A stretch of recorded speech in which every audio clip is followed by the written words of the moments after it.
Just doing one more OSA check back here. Just make sure everything is sounding good. Now that we've rearranged some cables, verifying nothing got swapped around. Thank you.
Better. Let me make sure we're centered.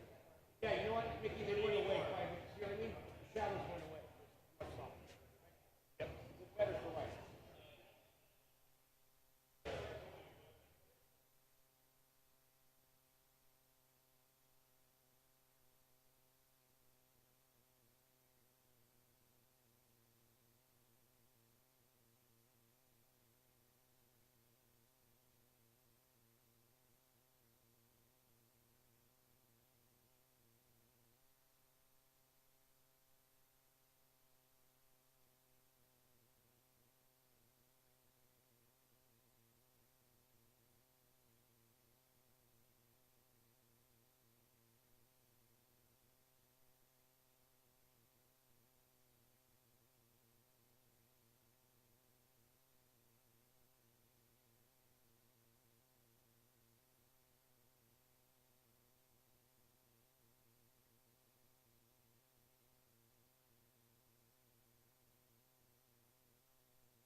maybe. I mean, I think what we're doing is, because this is an important part of Florida, we're using the existing footprint of this airport. So when you guys go over there, you'll see all the beds, the medical, the galley, everything is on the concrete. We're not using any of the other stuff. Now, as you'll see, there's a lot of concrete, so there very well may be. I know Secretary Noem and her team have said as soon as the president departs, we'll be open to start receiving folks, and so we'll see what the tempo is. We do have the 2,000 in Northeast Florida that will open very soon, so it is possible to do. One of the things I think that is exciting about this is we're offering up our National Guard and other folks in Florida to be deputized to be immigration judges. We're working with the Department of Justice for the approvals. I'm sure Pam will approve. But then I'll have a National Guard judge advocate here. Someone has a notice to appear. Biden would tell them to come back in 3 years and appear. Now you'll be able to appear in like a day or two, so they're not going to be detained hopefully for all that long. We'll have people here in this facility that can make, it's a bureaucracy. The president's got to deal with the bureaucracy. Now that Supreme Court ruling was good because that's going to allow him to be able to exercise Article 2 the way founders intended, but you still have bureaucracy. So we want to cut through that so that we have an efficient operation between Florida and DHS to get the removal of these illegals done. And are you still prioritizing going after the worst of the worst, or are you now arresting anyone who is here? The worst of the worst, always first. And I think it's great government, what we've done. And nobody can ever forget that this group of people, Biden or whoever it was,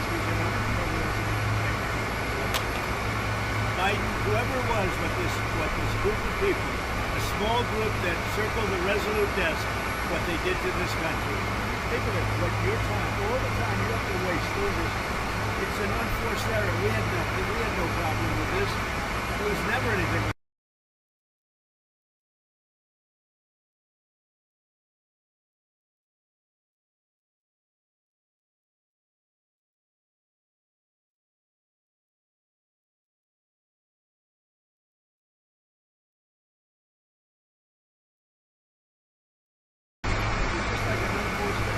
Mr. President, 2018, you suggested putting alligators in the Rio Grande to prevent crossings in Texas.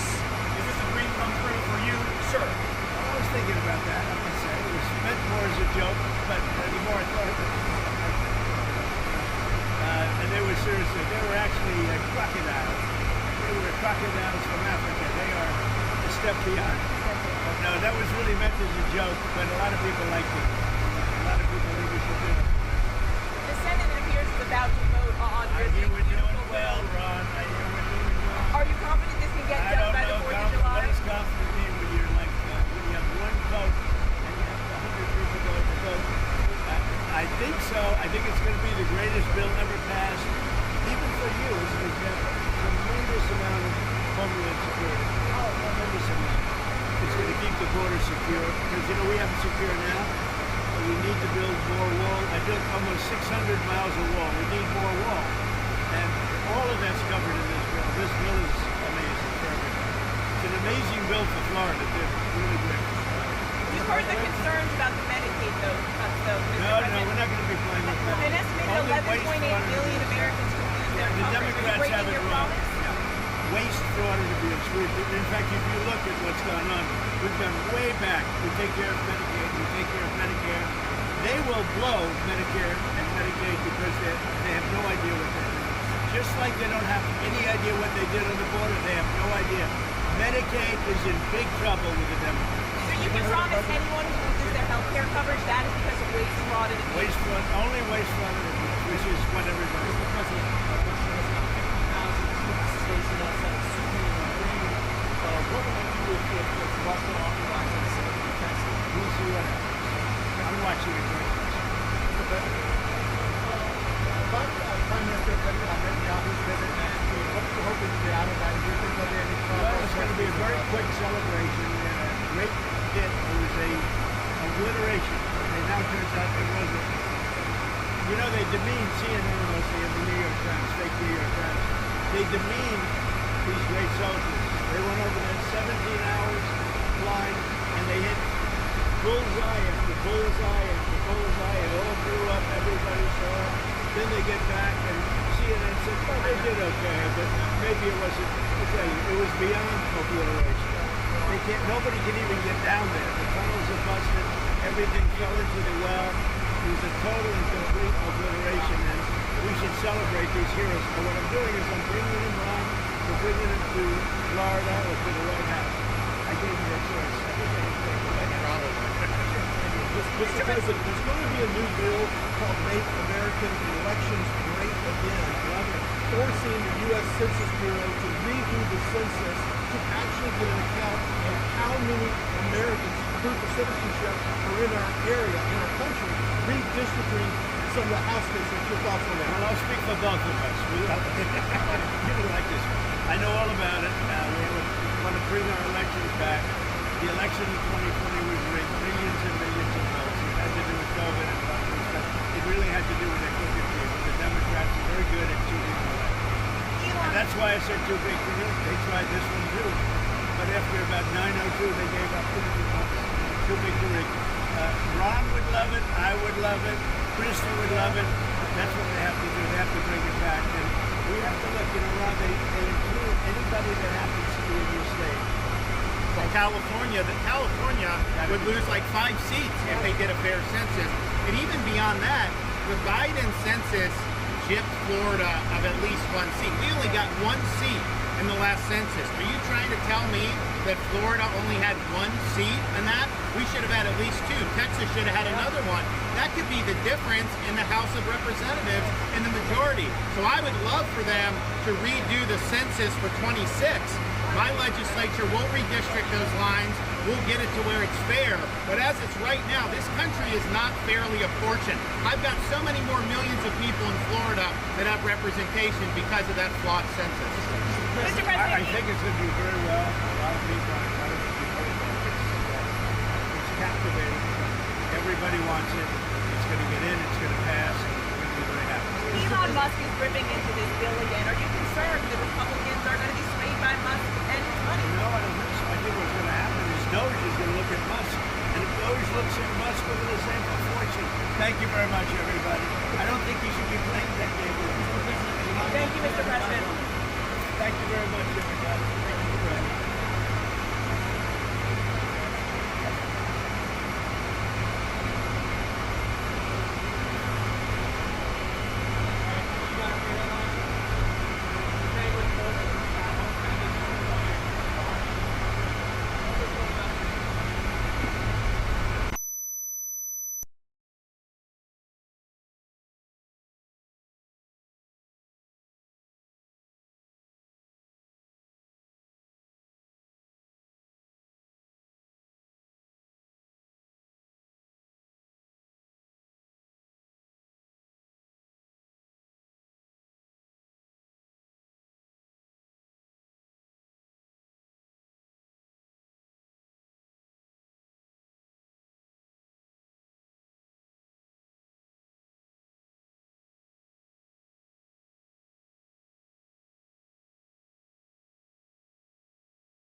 Governor Gavin Newsom inside of this facility?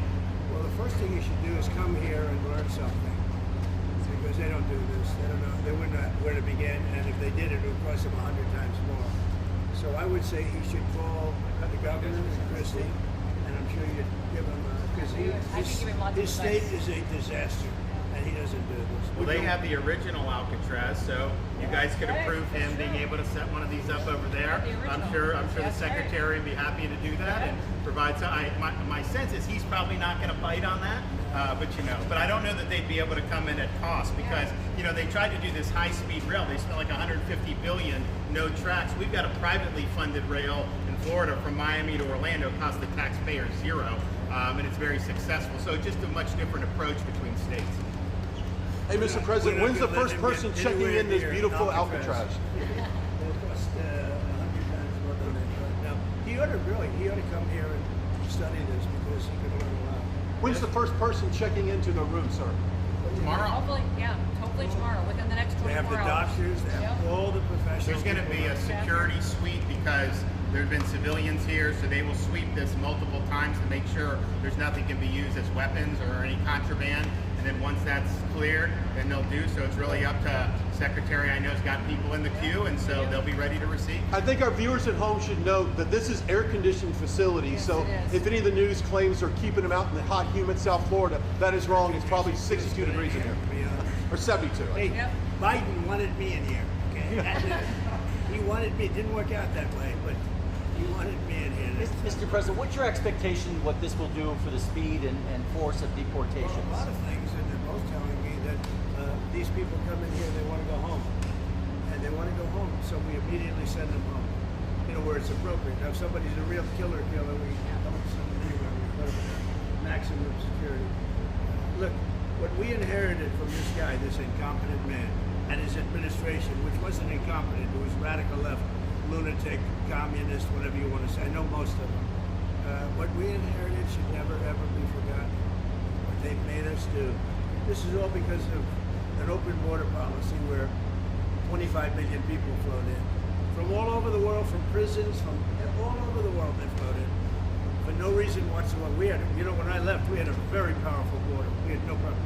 He opened it up. Day one, he just opened the border. People couldn't believe it. They were standing there. What are they doing? They said, go in. That's it. You look at the first day tapes. They opened it up and they said, go in. And that's where all of this began. But this is an amazing thing that they've done here. But listen, people don't have to come here. If they self-deport and go home, they can come back legally. We will let them come back legally. And there is a lot of self-deportation. Yes. But if you wait and we bring you to this facility, you don't ever get to come back to America. You don't get the chance to come back and be an American again and work here. So. They weren't with us when the President and Secretary Kevin and we went through the intake. So right when you do the intake, they have the information about voluntary departure. They have the ability. Obviously, you guys are funding that because it's a lot cheaper to do it that way. So even if they get brought to the front doorstep here, they still have an opportunity to just go back voluntarily, and then this way they're How not, fast does that take from the minute that, let's say they get in here, they're like, hey, I want to stay here, I want to go back to... We can put them on a plane that day and take them home. We'll buy their plane ticket, go home, and then they get the chance to come back legally. If they wait and say we're not going to do that, they can come back legally after a period. Mr. President, you've talked recently about the idea of finding some way to get farm workforce and service sector workforce, and I think you've discussed somehow a program of people leaving on a sponsorship and coming right back. Can you give us a little more detail about that and why, in the view of some hardliners, it's not amnesty? Take care of our farmers and hotel workers and various other people.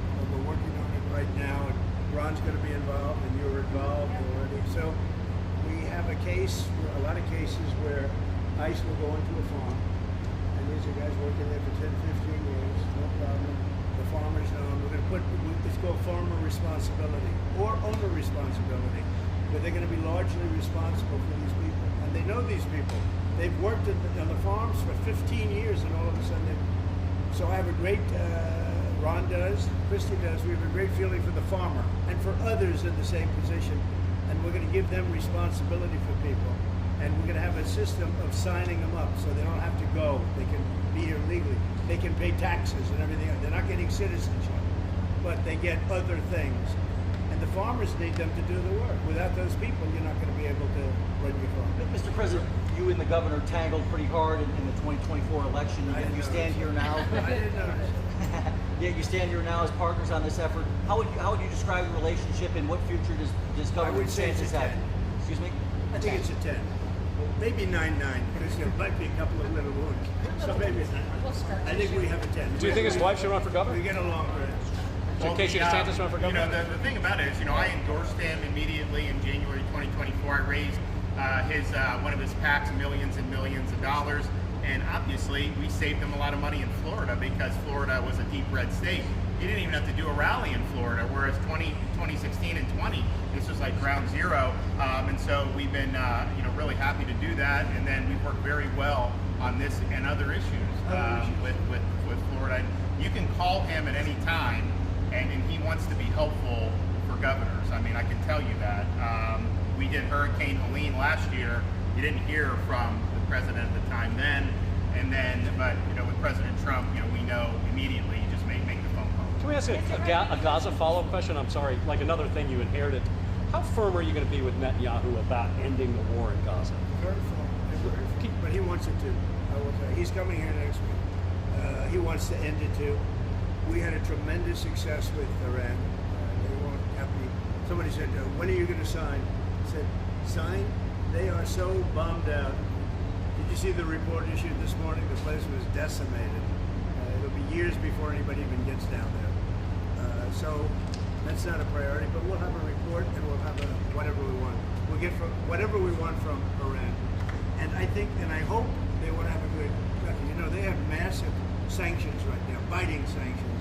It's going to be very hard for them to do anything with those sanctions. And I look forward to maybe there'll be a time when we get along with them and they can rebuild their country. But is there a point where you tell Netanyahu, like, you've got to end this now, you got to strike a deal? Well, he wants to. I can tell you he wants to, and I think we'll have it. I think we'll have a deal next week. Thank you. That's what I think. Mr. President, do you intend to announce your pick for successor to Jay Powell earlier than say, or as early as say this summer or this fall? Will I do something about who it's going to be? Yes. I don't know. Hey, she'd be a good candidate. I do. She'd be a good candidate. Anybody would be better than Jay Powell. No, he's causing us a fortune because he keeps the rate way up. I think it's Trump derangement syndrome. Right this way?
Ladies and gentlemen, please welcome the 45th and 47th President of the United States, Donald J. Trump.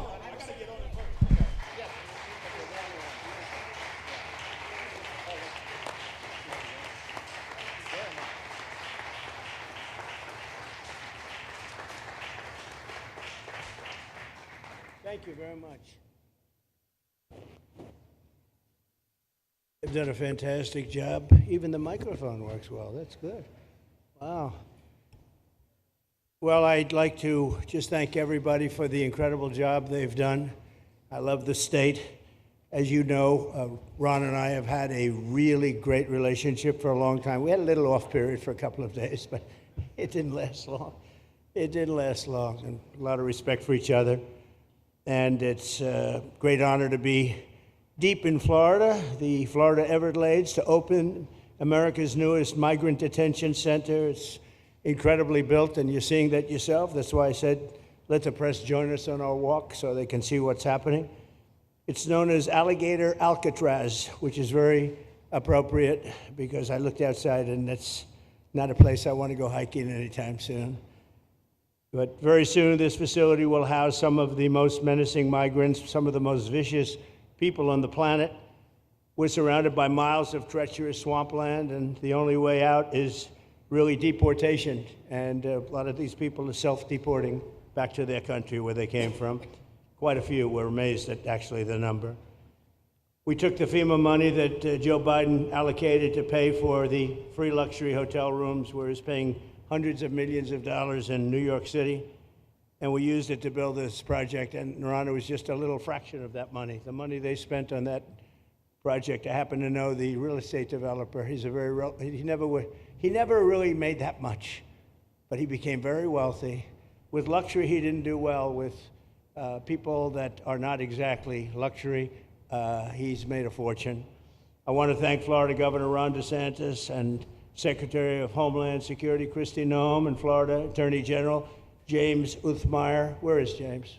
Where is he? You do a very good job. I hear good things. I hear good things about you from Ron, too. No, you really do. He's even a good-looking guy. That guy's got a future, huh?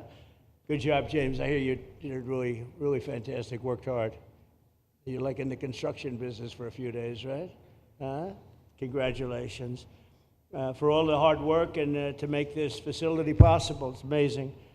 Thanks as well to Florida Agricultural Commissioner Wilton Simpson. Where is Wilton? Where are you, Will? Hi, Wilton. Been a long time. Thank you. Congressman Byron Donalds. Where's Byron? Hi, Byron. How are you? Good. Florida Speaker of the House, Daniel Perez. Daniel? Daniel, thank you, Daniel. Why, you didn't want to sit up here with us, Daniel? Executive Director of the Florida Division of Emergency Management, Kevin Guthrie. Hi, Kevin. Good job. Acting Director of ICE, Todd Lyons. Todd, great job.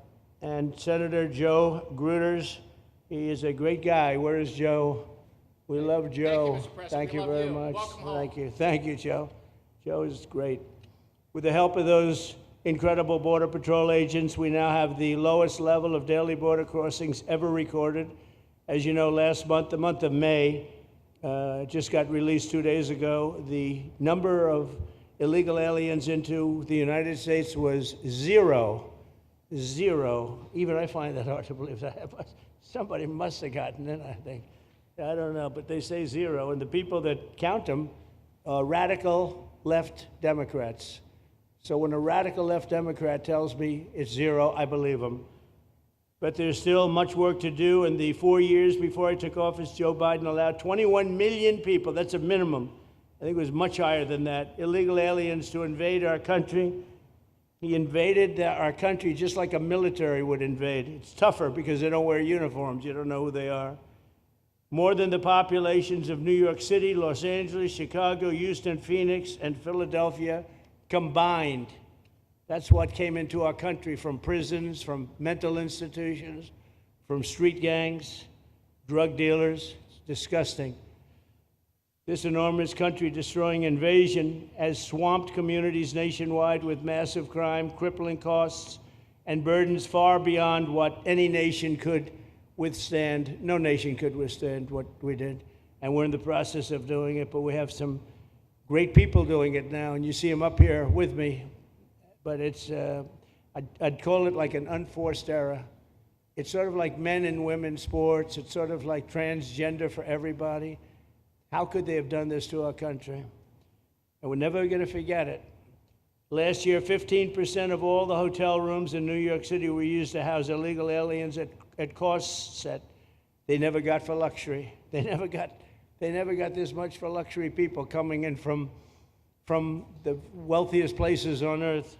They made more money with the illegal immigrants, with many rooms costing more than $300 a night, 6 times the rent of a typical American family. In Denver, Colorado, the city was forced to cut $10 million from its police and fire department budget as part of a $90 million plan to house illegal aliens. And it's a population that's growing and growing and destroying Denver and growing. And again, it's destroying Denver. And it's destroying many other cities, too. Likewise, one of the city's largest hospital system is drowning in unpaid medical bills, unpaid in the billions, after their emergency rooms were flooded with tens of thousands of illegals, leading to the closure of critical services. And these are really critical services. They can't even keep them open for American patients. The American patients were treated worse than any illegal immigrant.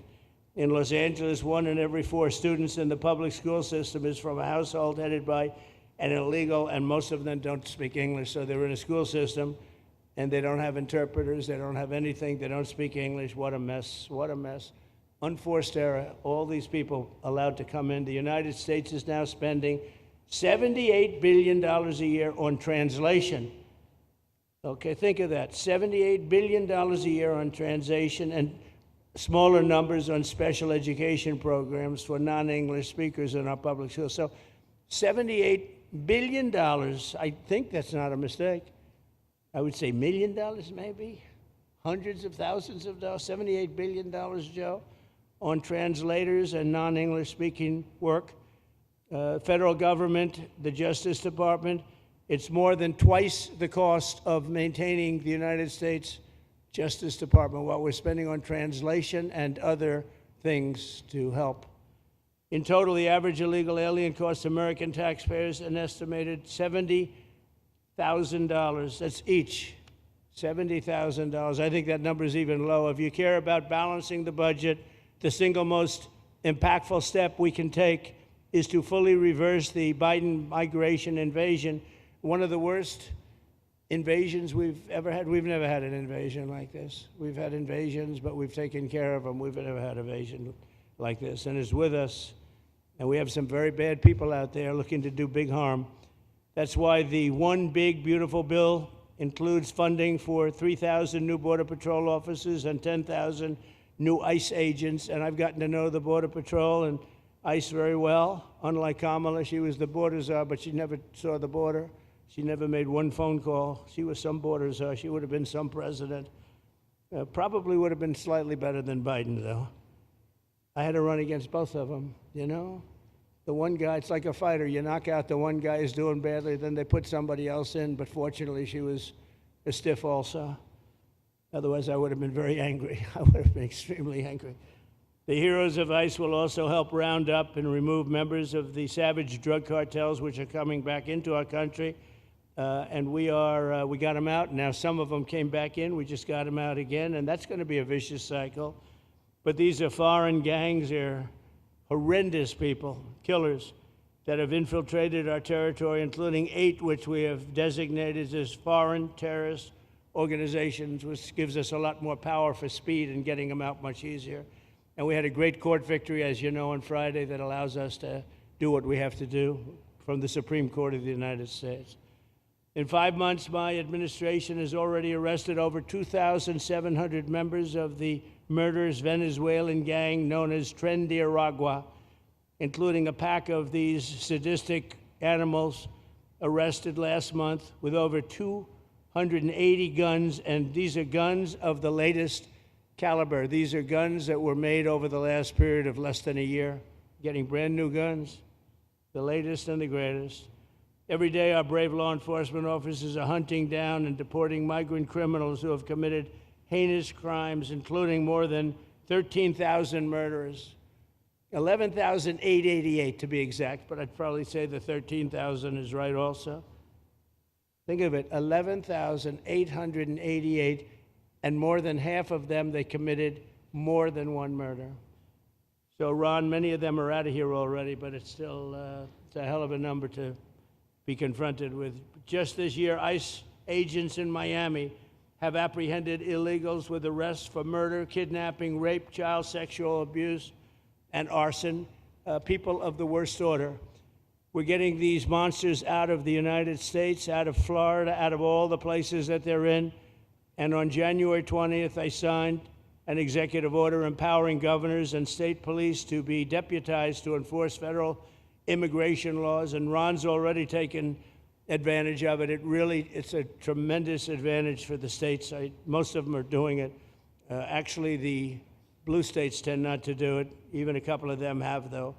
And I want to express my tremendous thanks to the state of Florida for embracing this opportunity and being a true partner. They've worked so well with the federal government. It's been just a beautiful, beautiful partnership. So, Ron, I'd like to thank you personally. You are my friend, and you'll always be my friend. And we may have some skirmishes even in the future. I doubt it, but we'll always come back because we just we have blood that seems to match pretty well. We have a relationship that's been a very strong one for a long period of time, and I appreciate it, very much appreciate it. And also, Secretary Noem, I'd like to have you say a few words. You have been unbelievable, the job you've done. You and our favorite person, Tom Homan, have done, and your whole staff, because it's a lot of people, and Tom acknowledges it all the time. He respects you so much. He respects the staff that you both built. And you're really doing one of the great jobs. And it was great that you could work with Ron in Florida so well, built such a great facility. So please say a few words. Thank you very much. I don't know if this will work. Well, thank you, Mr. President. First of all, I want to thank you for putting the safety and the security of the American people first, and the way that you never lose focus on making sure that America stays our priority and that the families that live here get the chance to grow up and to raise their children in communities that are safe and that give them an opportunity to pursue the American dream. This facility here is a fantastic representation of what can happen when all of government works together and when it's accountable to the taxpayers and to the citizens that live here. The president signed an executive order that allowed us to build partnerships with states and with local law enforcement officers, which is exactly how things should function in this country. More power, more authority given to people locally so that they can take control of their own destiny. And so we have already been working under the 287G program to deputize law enforcement officers, whether they be state highway patrol, local sheriff's departments in all of our states, and allow them to go out with our ICE officers, our border patrol officers, and make sure that we're getting the worst of the worst off of the streets. We also recognize that as we've been doing that and returning people back to their home countries, that we need detention facilities. We need beds to put them in place so that they can have their due process before they return home. And this facility is exactly what I want every single governor in this country to consider doing with us. What happened to start this conversation was that a young man named Jimmy Percival in my office, my general counsel, who came from Florida and used to work here, called up the Attorney General and the governor and said, hey, what do you think about partnering with us on a detention facility that we could put in place that would allow us to bring individuals there? There's an airstrip close by. You guys volunteered the assets that you have and the connections that you have and worked with Kevin extensively so that we could come here, have their due process given, and return them home to their countries. And in 8 days, this facility has been stood up. And I want everybody to recognize that detention facilities that ICE adheres to is a higher standard than is required at state levels, at local Department of Corrections facilities, sheriff's offices. This is a state-of-the-art facility, air-conditioned, isolated, though, for security purposes, which is very helpful.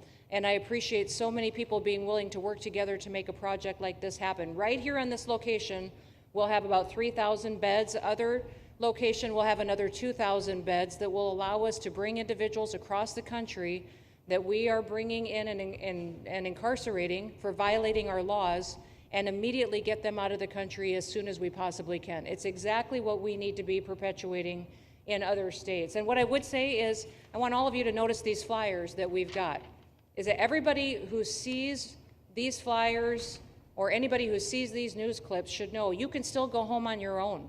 You can self-deport. If you go on the CBP Home app and go home now, you will get the chance to come back to the United States legally. You will get the chance to come back and do it the right way. If you don't, you may end up here. And you may end up here and being processed, deported out of this country, and never get the chance to come back. That is the consequences of breaking the law in the United States of America. Listen, our job is to uphold the law.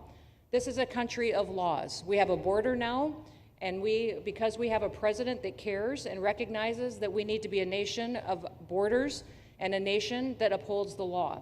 If you break the law, there's consequences.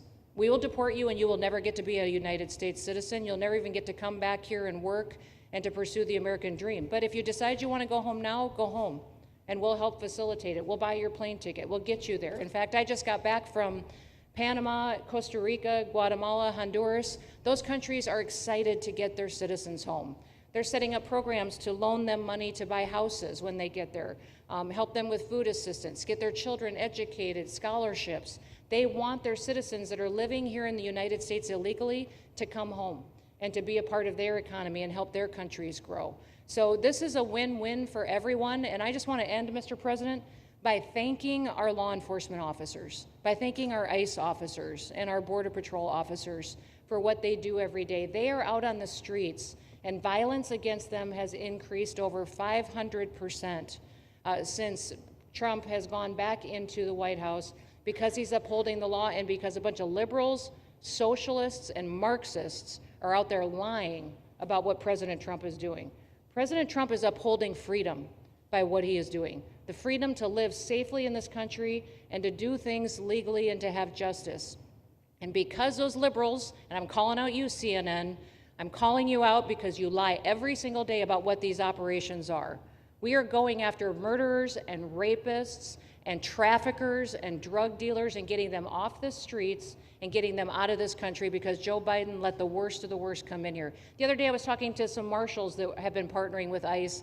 They said that they had detained a cannibal and put him on a plane to take him home, and while they had him in his seat, he started to eat himself, and they had to get him off and get him medical attention. These are the kind of deranged individuals that are on our streets in America that we're trying to target and get out of our country because they are so deranged they don't belong here. And they shouldn't be walking the streets with our children. And they shouldn't be living in the communities with our families who just want to grow up, go to job, raise their children to grow up and get a job and to live the American dream. So thank you to all of our law enforcement officers, those in our military that have been helping, our National Guard. Thank you to Governor DeSantis for stepping up and being an example to other governors. I hope my phone rings off the hook from governors calling and saying, how can we do what Florida just did? How can we do exactly what they did? Because we need this big, beautiful bill. We absolutely have to have this big, beautiful bill that has the funding so that we can continue this operation and we can get those bad criminals off of our streets and have the officers to do it so that when they go out on an operation, somebody's got their back. Somebody's got their back, they can do it safely, and they can go home to their families at night too. So this bill needs to pass through Congress so we have the resources at the Department of Homeland Security to make sure that our homeland truly is secure. And Mr. President, thank you for Stephen Miller. I just want to thank you for him. This guy calls me night and day and tells me all of his wise advice and wisdom, but he's a rock star because he loves this country and he's passionate about making sure that nobody is prioritized over an American citizen. We love everybody. We do. We love everybody. Not everybody. But, well, a lot of people. But we shouldn't be putting people illegally above citizens. We should be making sure that we do things right, and that's what America has always stood for, and we're an example to the rest of the world because we do it right. So, Mr. President, you surround yourself with great people, and I think that's because everybody wants to work for the greatest president that the United States has ever had, and that's President Donald J. Trump. Thank you very much, Chrissy. That's Thank so you nice. for your Thank you. Thank you very much. And I have to say that, you know, when Christie's name was put before me, by Tom Homan, by the way, because I wanted him for the border, and somehow I thought that was going to be good in that sort, but he didn't want the upper job. And I said, who do you recommend? Christie Noem. I said, oh, are you kidding? She's great, but she's such a fine, elegant person. He said, sir, she's tough as hell. I said, are you sure? You are tough as hell, I tell you, and you do it in a very nice way, but you are, if you ever saw her ride a horse, she rides a horse like she should be in the rodeo. She's like an unbelievable horse person, and you've done a fantastic job, and Steve Miller would even agree to that, and he likes nobody, by the way. I don't think he likes anybody. And another one we like is Ron. And Ron, would you say a few words, please? Sure. Well, thank you, Mr. President. Welcome back to Florida. And I think this is the first time you've been back since the events of a couple weeks. So just let me say, as somebody that was serving on active duty in Iraq back in the day, we witnessed the number of our troops that were killed or wounded by the Iranians.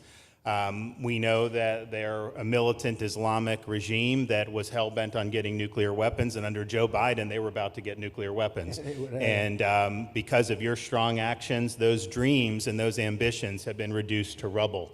And I thank you. I know a lot of veterans thank you, and people in Florida really thank you for stepping up and really making a strong, tough, but strong decision. I think we're much safer as a result of that. Now, on the immigration, I think President Trump's election represented the chance for us to finally solve this illegal immigration and border problem once and for all.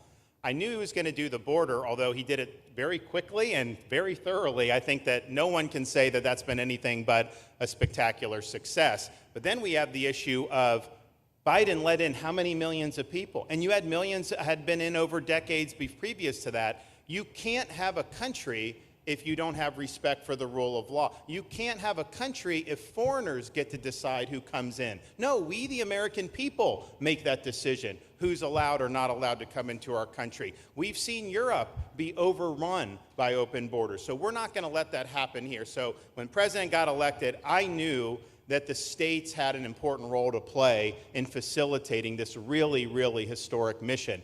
We're the only state in America, Florida, that requires full cooperation with ICE from all state and local law enforcement entities. And what is the net result of that?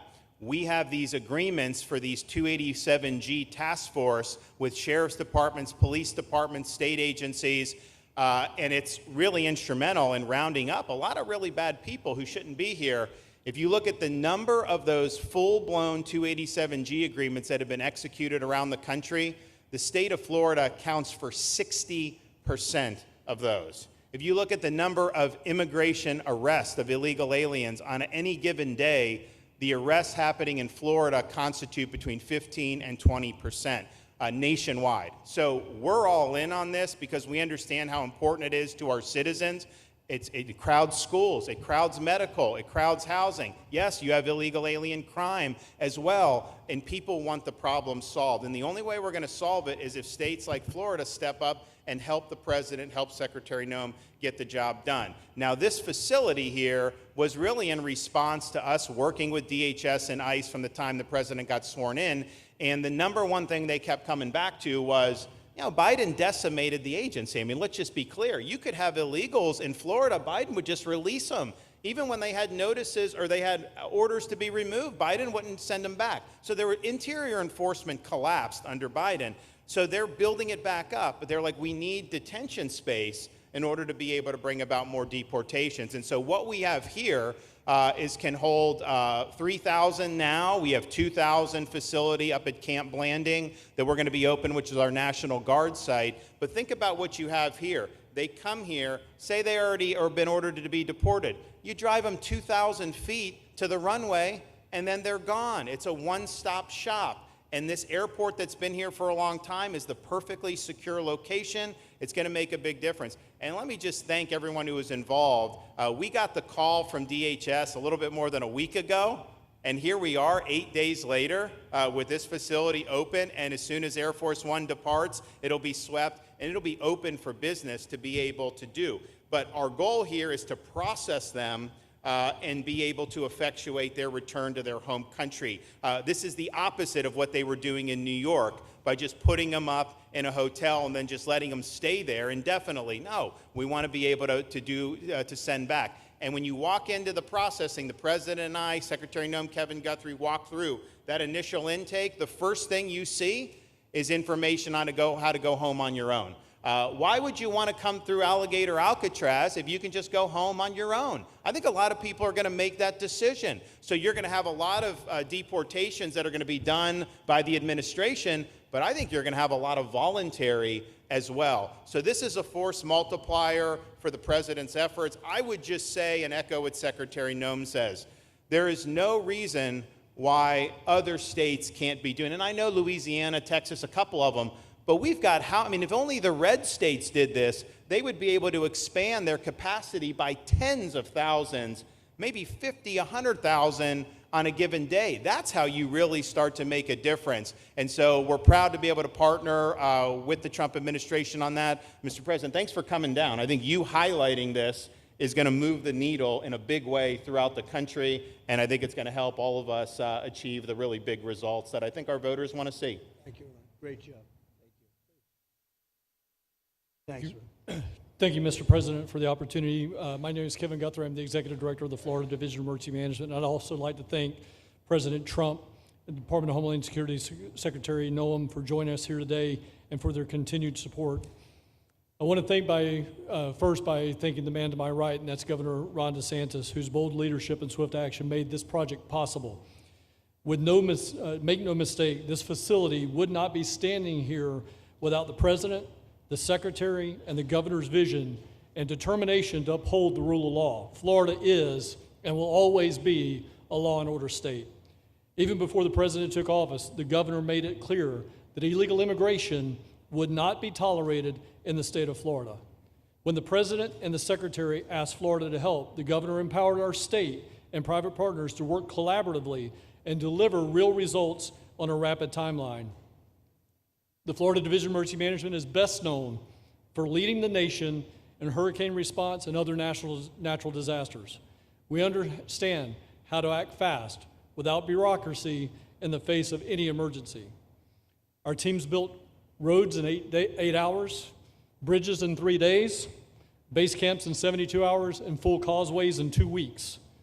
Getting things done quickly, efficiently, and correctly is at the core of our mission. We simply just want to be the best at what we do in the nation.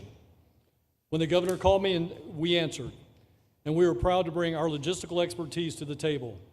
We know how to set up base camps for guardsmen, first responders, linemen, volunteers, and other aid sources, and distribute that in a matter of days before a storm. We're able to translate this knowledge to what we did here at Alligator Alcatraz. Florida has put the best teams together who check their individual logos and egos at the door to get this done. Not just for you, Governor, but Mr. President, for you as well. There are over 13 different vendors that came together to get this solved in 8 days. Truly a whole of private sector partnership to get that done. Behind you on these boards, in only 8 days, we have built a fully compliant detention facility with a detainee capacity of up to 3,000 people, with room for additional capacity if you asked us to do so. The detention facility includes over 158,000 square feet of housing and is a fully aluminum frame structure rated for winds of 110 miles an hour or a high-end Category 2 for those people that don't think that we're taking that into consideration. This is Florida, by the way. Power supply is fully redundant with backup generators in place. We've put a staff village here on site with a capacity of 1,000. Our services are hot meal 3 times a day, 24/7 medical facility, pharmacy, air conditioning, access to indoor and outdoor rec yards, legal and clergy support services, laundry. Our security element is over 200 security cameras throughout the facility, more than 28,000 feet of barbed wire, 400 plus security personnel to include 200 men and women, soldiers and airmen underneath Major General John Haas's command as the Adjutant General of Florida. And it's all surrounded, as you pointed out, Mr. President, by 10 miles of beautiful Florida Everglades. Contingencies, as with all state correctional facilities, we have a hurricane plan. We will not wait for a Cat 2. We will follow our normal evacuation procedures. as we do for any other facility statewide in our great state of Florida. We have on-site fire and EMS resources so that we do not we don't burden the locals with any type of response. All in all, sir, this has been a perfect state logistics exercise for this hurricane season. Everything we did here in the last 8 days, God forbid, if we have a hurricane, we're going to do it again. This was a dress rehearsal for us, and we are ready, willing, and able to support you, sir, the governor, secretary, and everything that you need us to do. Just a week ago, it was a taxiway and a runway, and now is a fully functioning facility. We are happy to support you, Mr. President, Governor, Secretary. Fantastic, Joe. Thank you.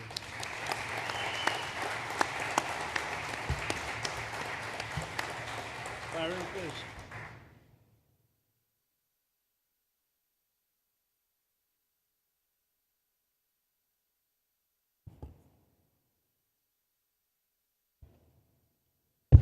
There we go. First of all, Mr. President, we all have to thank you for your leadership and for the mandate that the American people gave you to finally secure our borders and to deport criminal illegal aliens and longstanding illegal aliens out of the United States. That is a mandate given to you by the American people. I know Secretary Noem, Stephen Miller, Governor DeSantis, myself, on behalf of the other members of Congress in the Senate, and of course here in Florida, we are behind you 100% in that mission. To the governor, I really appreciate you and commend you for your leadership on this, taking swift, decisive action to building this facility. One of the things that has occurred because of the work you did earlier this year with the legislature is that our sheriffs are out there every single day. They are arresting these criminal aliens in our streets, and they're seeing some backlog in their jails. So this facility primarily goes to address some of that backlog and then to help us fulfill the mission that the president has led us to. So Governor, thank you for your leadership and thank you for your decisive action on this. It really does mean a lot to all the people of Florida, of course the people of the 19th Congressional District. Secretary Noem, I mean, what can I say? The president's right, you're double tough.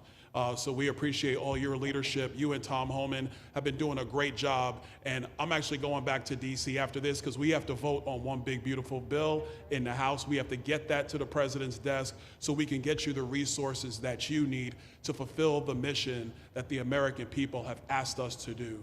I totally agree with what Mr. Guthrie has said. This is a logistical marvel when something like this occurs.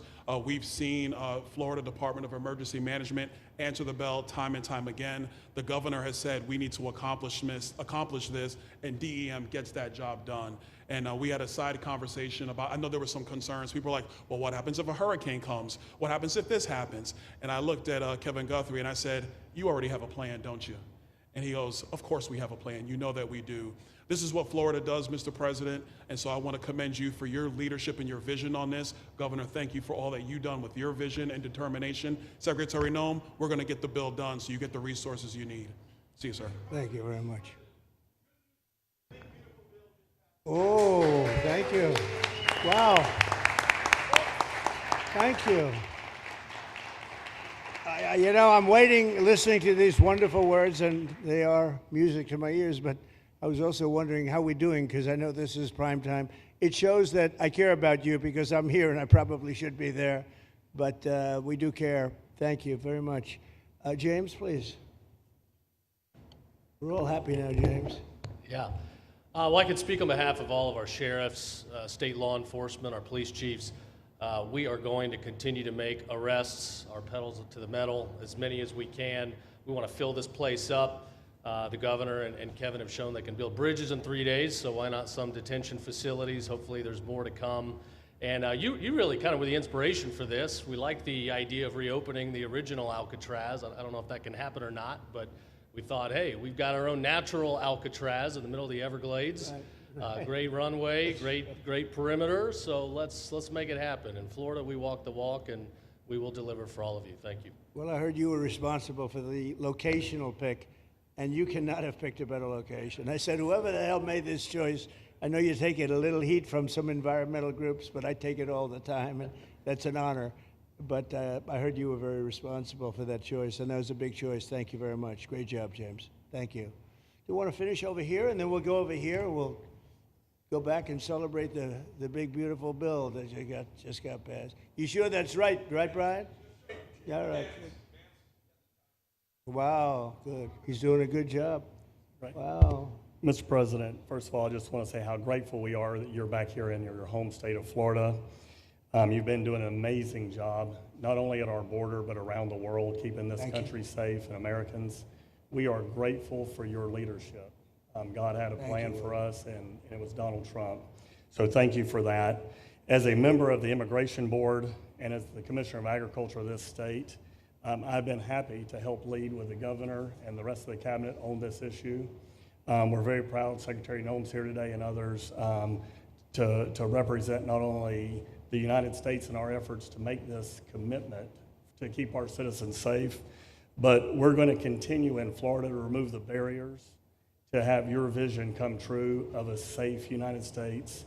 We're going to get these illegal criminals out of this state, and we really appreciate you and your leadership in this effort. So thank you for being here Thank you today. very much. You're doing a great job, too. Thank you. Thank you, Mr. President. Joe Gruters, State Senator. I'm a member of your Homeland Security Advisory Council, your Vice Chairman. Thank you for that appointment. And thank you for coming back to Florida and everything that you do. Every single day you are delivering on the promises that you promised to us at all of the events you've done throughout the years, but specifically this last campaign. You deserve all the credit for everything, and you are surrounding yourself with incredible people like Secretary Noem, Stephen Miller, and just like your big, beautiful bill here in Florida, there was a lot of commotion about our immigration bill. And we had 3 B's in that: beds, badges, and bad guys. And this goes right along with our beds and the resources. And I give the governor, Ron DeSantis, a lot of credit for stepping up and making sure that we all work together, because at the end of the day, even if sometimes there are skirmishes, as a result of the back and forth, we ended up with a better bill, and we all win. And what we're doing here in Florida hopefully will happen all across the country. Your leadership is amazing. Keep up the great work, and just know that Florida loves President Donald J. Trump. Thank you very much, Joe. Appreciate it for a long time. Appreciate it. By the way, Okeechobee is something that we did together also, and that was a lot of money spent.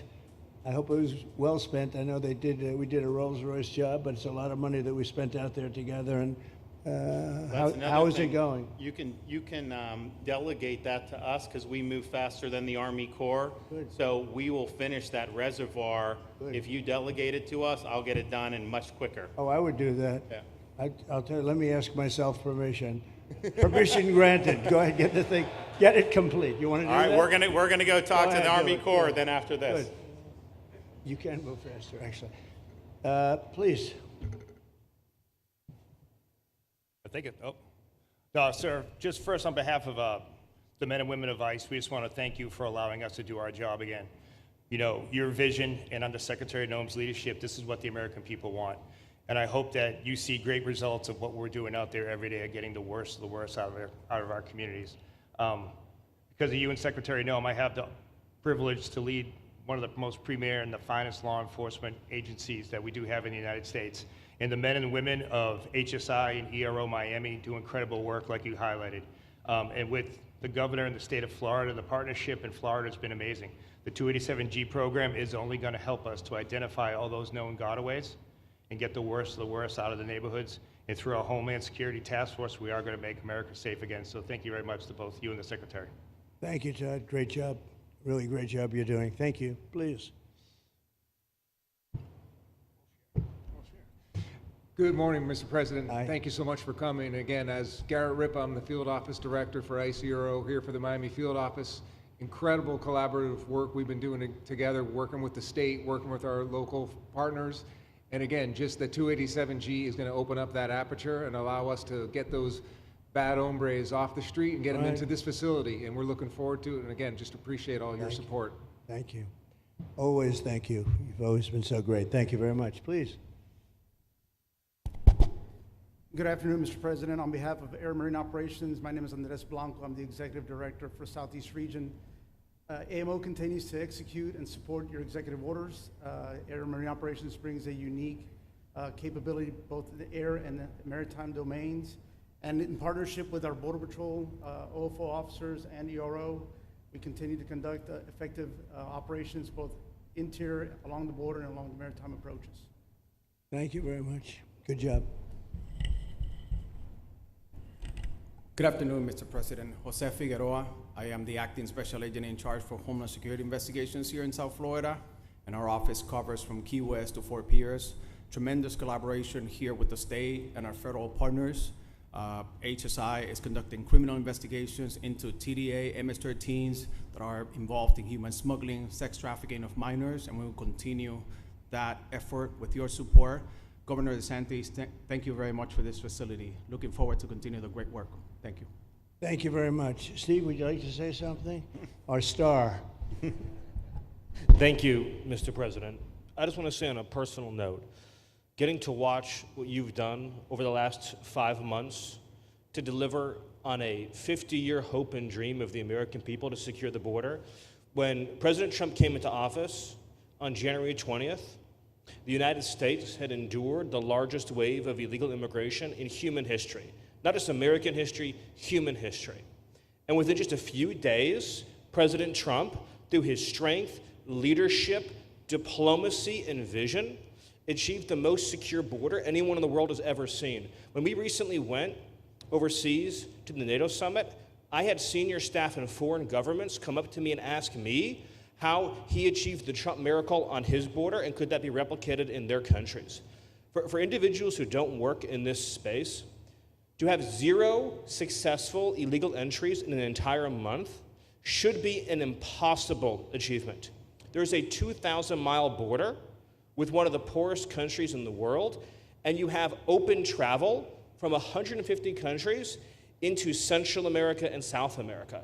There are 2 billion people in the world that would economically benefit from illegally coming to the United States.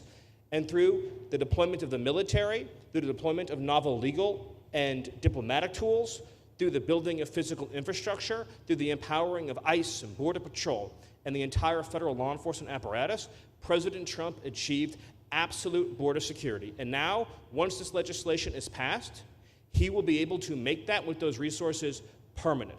Watching what you've done, sir, has been one of the honors of a lifetime. I'm proud to be able to play any role in it. And what President Trump is going to achieve next with the resources in this bill will make America safer, stronger, freer, more sovereign, and more prosperous than it has ever been before. Thank you, sir. Thank you, Steve. Oh. Thank you. And the bill is going to be great for Ron. It's going to be great for Florida, too. A lot of set-asides for Florida, some of the things that you wanted to do. And so it's great news to hear that it was approved. Do you want to take a few questions, Ron? We'll take a few questions from these. Yeah, please, go ahead. Yeah. Thank you, Mr. President. Given the likelihood of the One Big Beautiful Bill passing, and we look forward to the success of this facility here, how many more facilities like this do you feel that the country needs in order to enact your agenda of mass deportations? Well, I think we'd like to see them in many states, really, many states. This one, I know Ron's doing a second one, at least a second one, and probably a couple of more. And, you know, at some point, they might morph into a system where you're going to keep it for a long time. You know, it's not that far away from jails that take years to build, and money is spent and wasted. And, you know, like the railway that they have in California that costs like 40 times more than it was supposed to cost. The same things happens with prisons. You look at this in a short period of time, Ron, James, and some of the people that really worked on it along with our people, they did this in less than a week. And you look at it, it's incredible. The incredible thing is picking the site, because the site was one of the most natural sites. It might be as good as the real Alcatraz site. You know, it could be. Well, that's a spooky one too, isn't it? That's a tough site.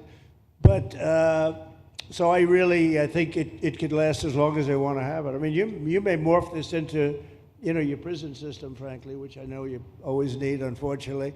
I'd like to say, you know, a little controversial, but I couldn't care less. We have a lot of bad criminals that came into this country, and they came in stupidly. It was an unforced error.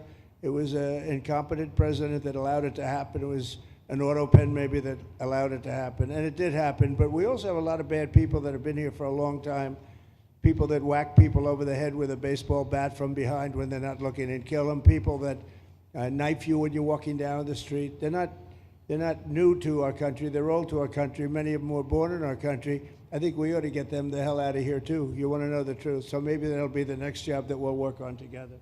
But I think getting them out, we forget about them. We had some bad accidents in New York, and they're not accidents.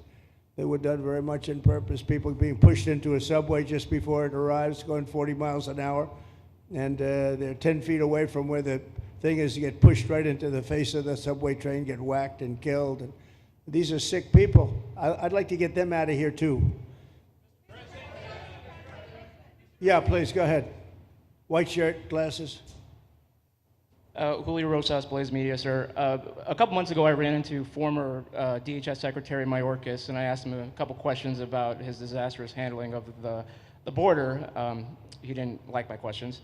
But the number one question that I heard from people in responding to my video was, why hasn't he been arrested yet? Obviously, you guys are cleaning up the mess that was made deliberately for the past 4 years, and so people want accountability. It's great to see that the border is secured, and it's great to see the state level cooperation. But I guess I would ask you, why hasn't he been held accountable, or anybody really? Well, pardons were given out by to many people, and they shouldn't have been given out. Like the Unselect Committee of Political Thugs was given a pardon because they destroyed all of the information from 2 years of hearings, and they should be arrested, but they were given pardons. Was he given a pardon, Mayorkas?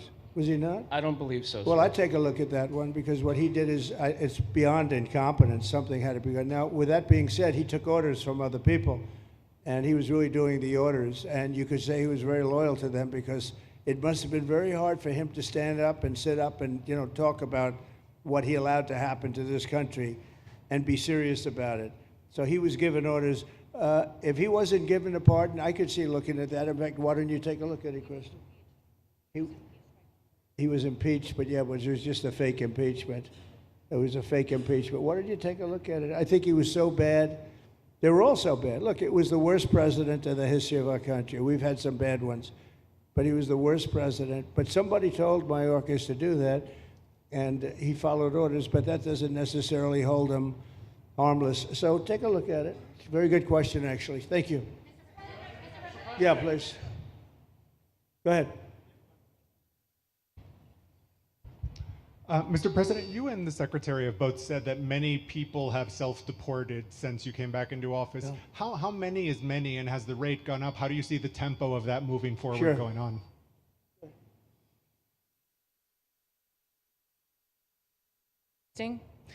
We have had several 100,000, but also we have many that have self-deported, not even using the CBP Home app.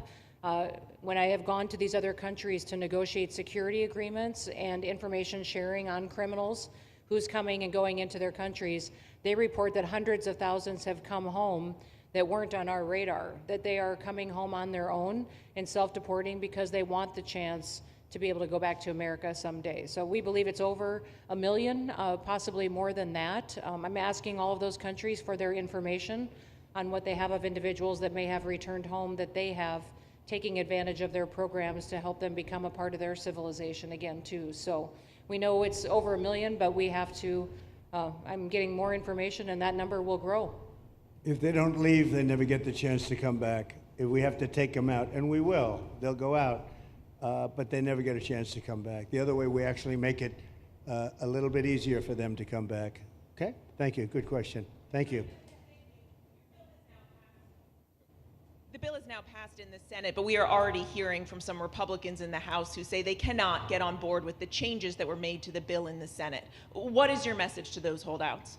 Well, I just heard that about the Senate, and the bill just passed, and it tells you there's something for everyone. I mean, it's a great bill. There is something for everyone, and I think it's going to go very nicely in the House. Actually, I think it will be easier in the House than it was in the Senate.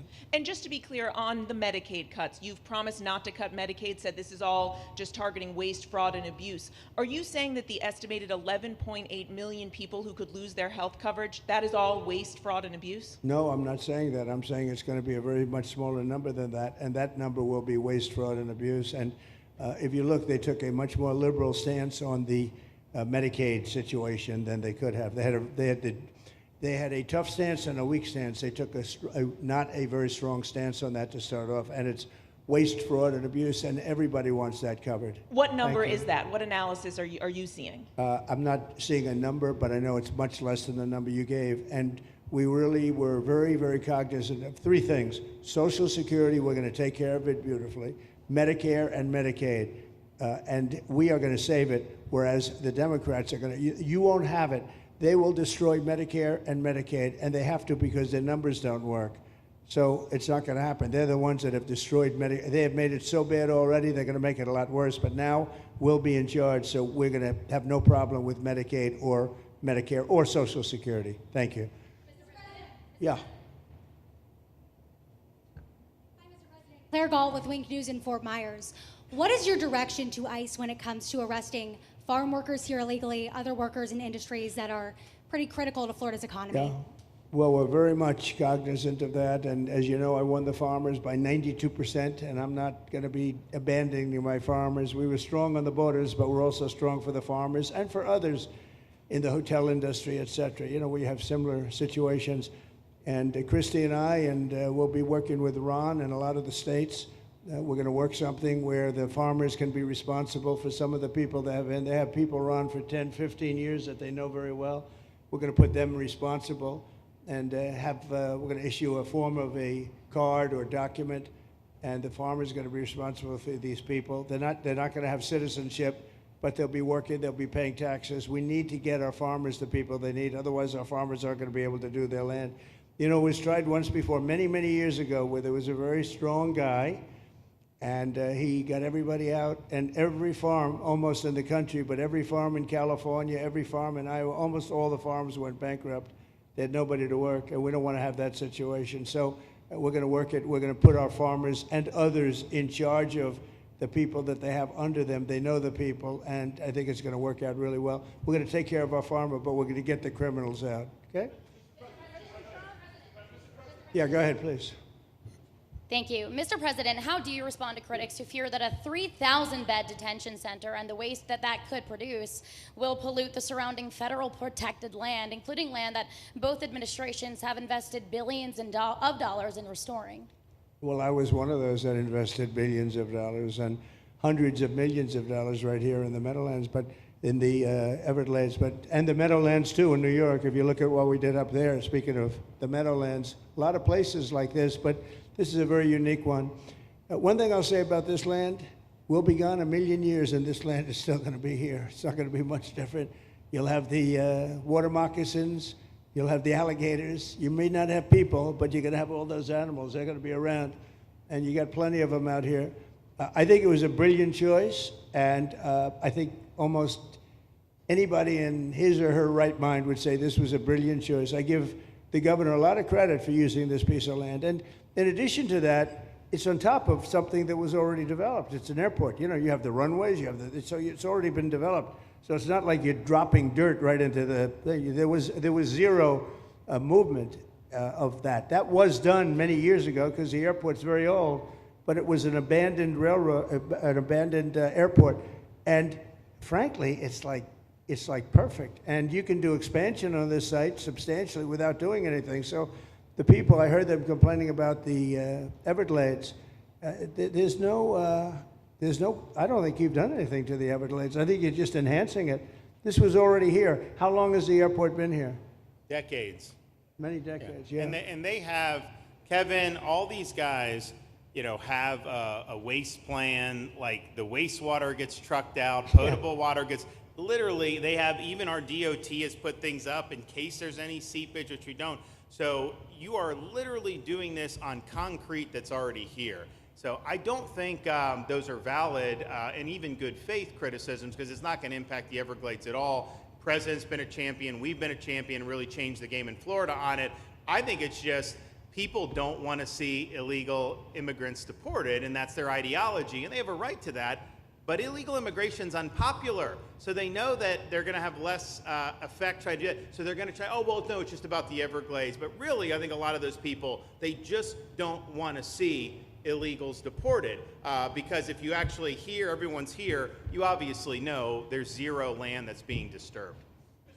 Well, you know, when we talk about popularity, though, I will say I ran on the issue of illegals, and we have to get them out. And I won 82% on that issue. So I think that they may not like certain aspects of it, but ultimately they do not want them in their country. And if this is a part of a use, but I think from an environmental standpoint, it's incredible. In fact, when we landed that very big, heavy plane today, they came out and checked it fairly. I think they want the president to be able to land on a piece of concrete that's not going to go 6 feet underground. And they checked it. They came back and they said, this thing is really solid. So it's been there a long time. It's going to be here a long time. And it was a great choice of a site. Thank you. Yes, please. Brian, go ahead. Yes, sir. The people of Syria were recently seen on the streets waving American flags, chanting Trump, Trump, Trump. They're so appreciative of the economic sanctions that was lifted on that country, giving them a little bit of hope for prosperity. You want to comment on that? Well, they're great people, and the man that is leading them has a reputation. He was the head of some pretty tough organizations, and a lot of people criticized me for that. I said, well, what are we going to do, take him out of a day school, a country day school?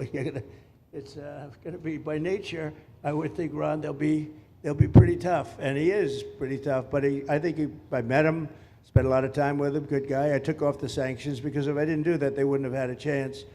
And Syria has a chance. The people are great. They work hard. They're very smart. It used to be a place of professionals, accountants and lawyers and doctors and high academic credentials in that part of the world. And I think it's going to work out great. I took off the sanctions and they were very appreciative. They were shocked, but they were very appreciative. We're giving them a chance at survival. With the sanctions, it couldn't have worked. Thank you. Mr. President, your beloved New York City may well be led by a communist soon, Zorhan Mandami, who in his nomination speech said he will defy ICE and will not allow ICE to arrest criminal aliens in New York City. Your message to communist Zorhan Mandami? Well, then we'll have to arrest him. Look, we don't need a communist in this country, but if we have one, I'm going to be watching over him very carefully on behalf of the nation. We send him money. We send him all the things that he needs to run a government. And by the way, they get about 3 times what you get, Ron. If you look at the per capita, Florida gets 1/3 of what New York gets in terms of the numbers. Why don't you give us those numbers?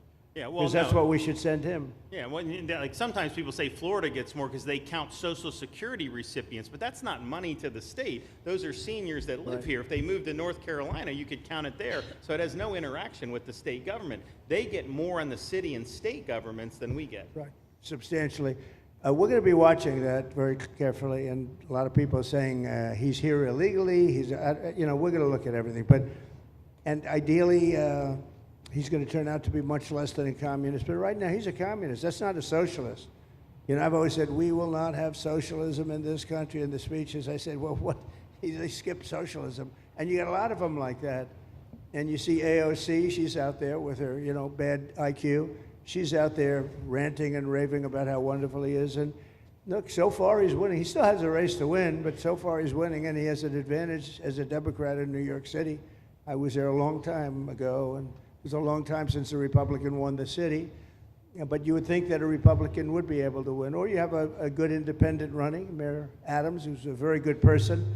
I helped him out a little bit. He had a problem, and he was unfairly hurt over this question.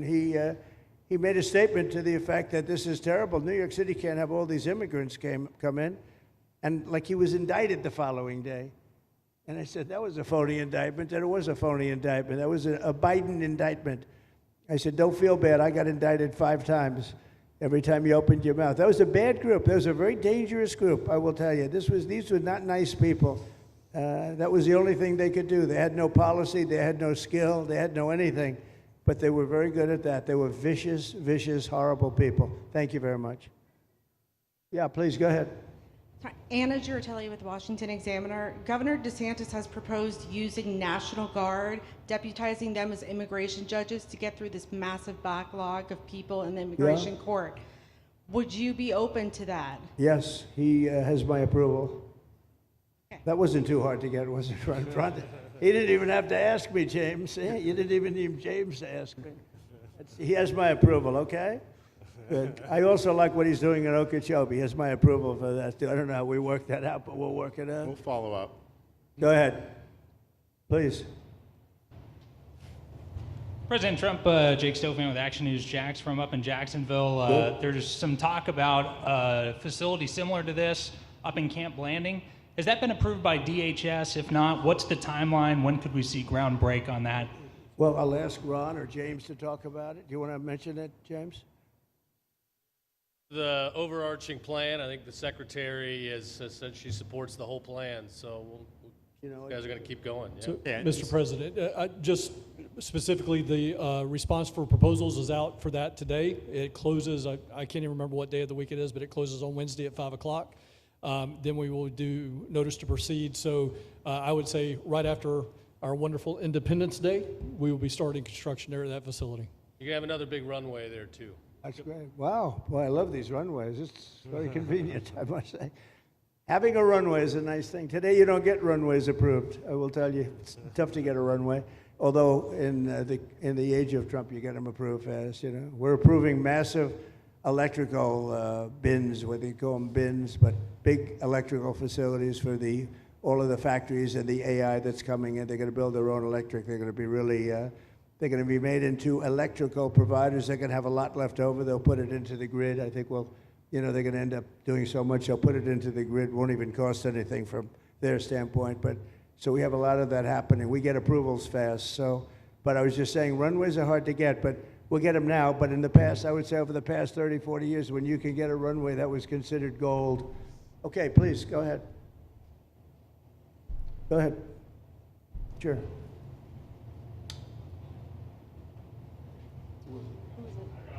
Okay, go ahead.